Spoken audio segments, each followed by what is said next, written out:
handle at inunahan na nila ng labas. Bakit takot na takot ka, Lacson?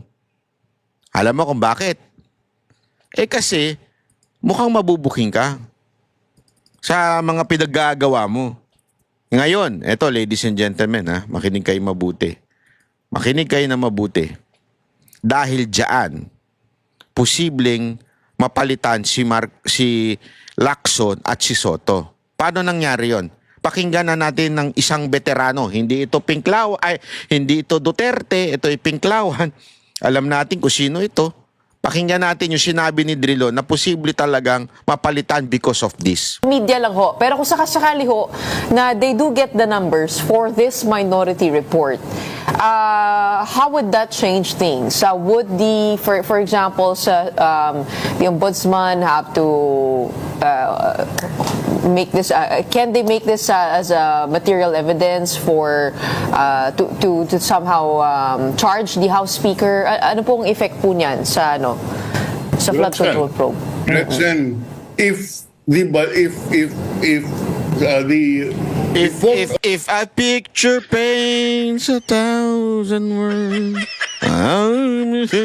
Robin Padilla, ikaw ba yan?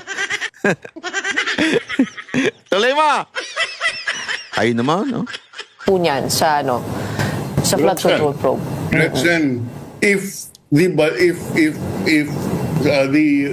report of the Blue Ribbon is reversed by the plenary, meaning that the majority of the senators will now vote for the minority report. Yes. Ayan.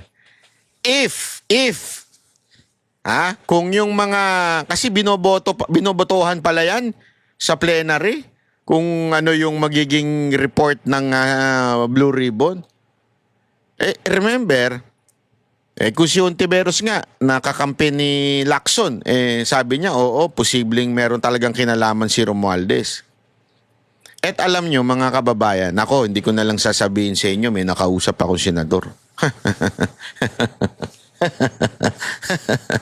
Meron ako nakausap na senador. Talagang ilang beses daw, muntikan ng napalitan yan si Soto at si Lacson. Dahil marami nang nagagalit sa kanila, kahit mga kasama nila sa majority. Bakit? Bida-bida kasi daw. Lagi na lang sila ang tama. Ayaw pakinggan yung kasamahan. Ewan ko, bakit ba sweet na sweet yung dalawang to, si Soto at si Lacson? Di naman daw bayad si Lacson. Ewan ko kay Miriam, tanong nyo. Di ba? Di ba? Bakit nga? Kasi nga yung ganitong ugali ni Lacson. Ngayon, kung ipagpipilitan, remember this. Yung nangyari kay Revilla at yung mangyayari kay Villanueva at yung mangyayari kay Jinggoy. Kasi ako, feeling ko matutuluyan si Jinggoy at si Villanueva. Yun, hindi natutuwa ang majority doon. Baka akala ninyo natutuwa ang majority at mababawasan ang minority. Hindi.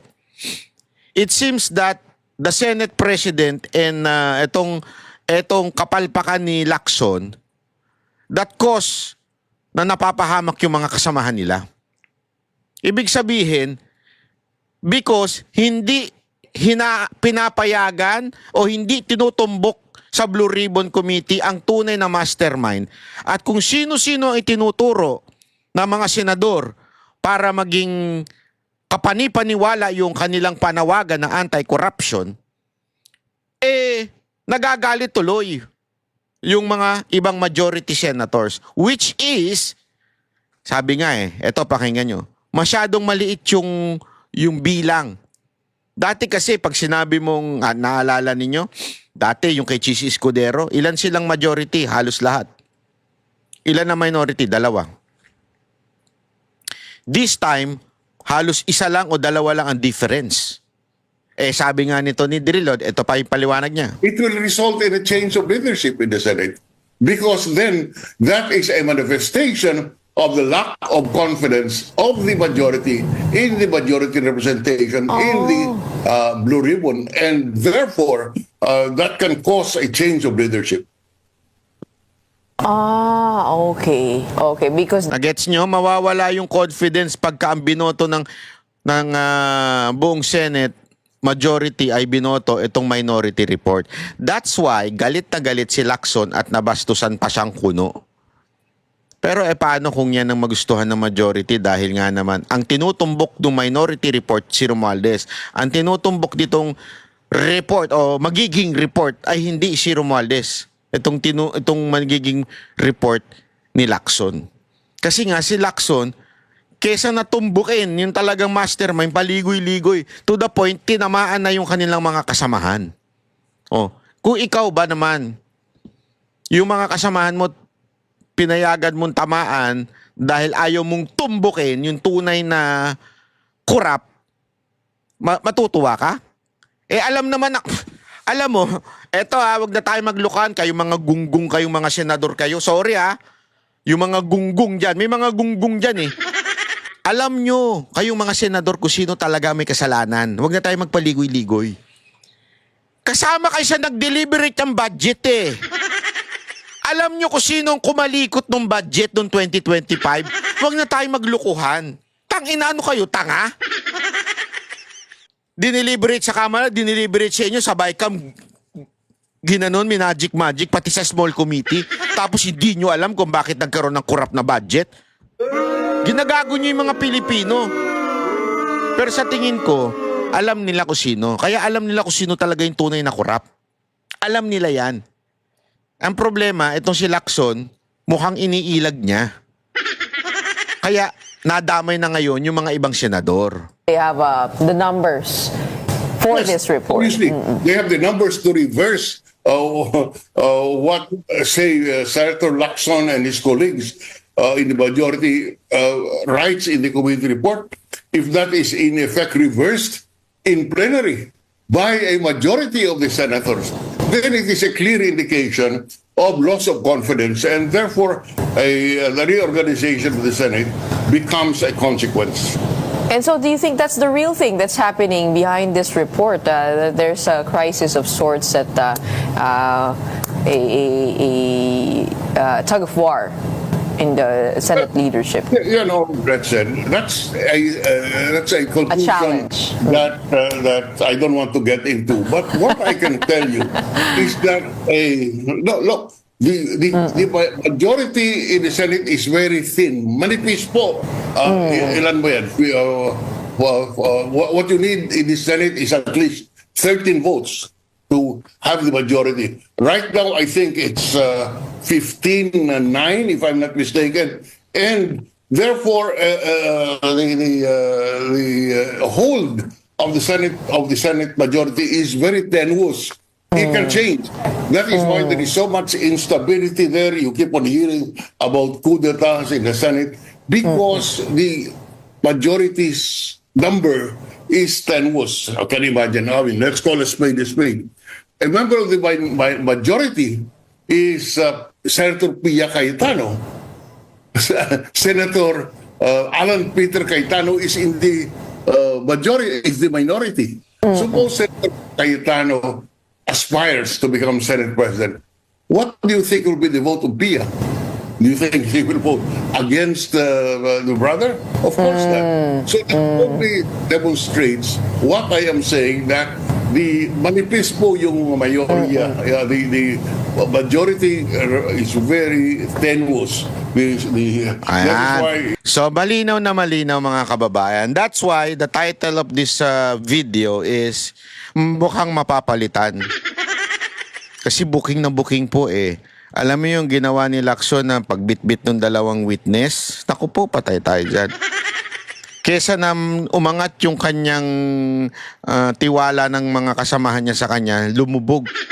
Siyang sumasagot siyang sumasalag. Kaya siya galit na galit at pikon na pikon dito kay Marcoleta at kay Amy kasi nga, binuking siya. Laman ng balita to ngayon Binuking siya. Sa social media, trending na trending yung pagsagot ni Lacson Itong video na to, trending na trending to. Meron ba kayong napansin nung tinatanong ko? Yan, trending na trending yan sa social media. Halatang halata, Lacson. Alam mo, halatang halata ka na. Kung ako sa'yo, bumitaw ka na lang. Tulad ng ginawa mo na dating kaartehan mo, kadramahan mo, nabubabitaw-bitaw ka pa. Pag tuloy mo na. Iinarte ka pa eh. Dami mong alam eh. Tuloy kan, ibigay mo na lang kay Marcoleta para tapos na usapan. Bakit tayo niyo ibigay kay Marcoleta na matumbok na natin kung sino talaga may kasalanan? Hanggang si Lacson ang nakaupo dyan sa Blue Ribbon, hindi matutumbok ang tunay na mastermind ng flood control scandal. Tandaan niyo yan, itaga niyo sa bato. Ilagay niyo dyan si Marcoleta para matumbok na ang flood control scandal na yan kung sino yung mastermind. Puro kayo kagaguhan dyan eh. Gago! Yan ang katotohanan. Ha? Okay, maraming salamat po. Hindi po ako galit, nagpapaliwanag lang. Kami ang boses ng masa, hindi natatakot. Katotohanan lang, di kami nalulunod. Walang bahid ng sismis, lahat ay totoo. Kahit sino ka pa, pag mali ka babanatan ka. Walang pinipili kulay, wala kaming kinikilingan. Basta para sa bayan, kami lalaban. Pagdama palakpakan, pag mali banatan. Di matitinag, di matatakot, para sa bayan tuloy ang sigaw. Sa harap ng kamera, walang halong takot. Mga baluktot, lahat kayo'y tulad.